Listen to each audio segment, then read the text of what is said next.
दैनिक बित्तम बातमीच्या वतीने आयोजित आवाज महाराष्ट्राचा या राज्यस्तरीय ऑनलाईन वक्तृत्व स्पर्धेचा अंतिम निकाल नुकताच जाहीर झालाय।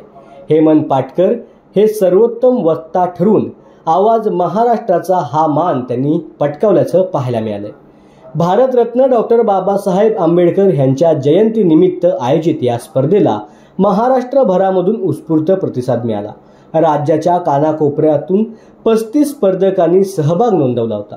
या स्पर्धेमधील उत्कृष्ट 15 वक्त्यांची भाषणे दैनिक बित्तम बातमीच्या YouTube चॅनलवर प्रदर्शित करण्यात आली होती। स्पर्धेमधील विषय देखील महत्त्वाचे होते।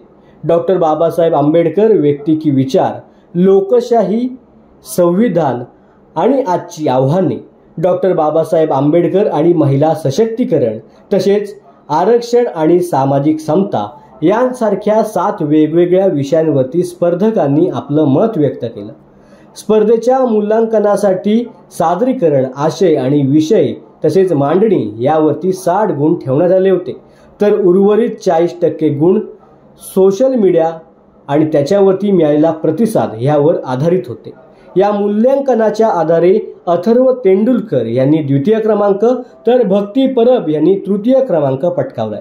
मात्र आपल्या सादरीकरणाच्या जोरावरती हेमंत पाटकर यांनी प्रथम क्रमांक पटकावला असून आवाज महाराष्ट्राचा हा किताब त्यांनी आपल्या नावावर केल्याचं पाहायला मिळतंय।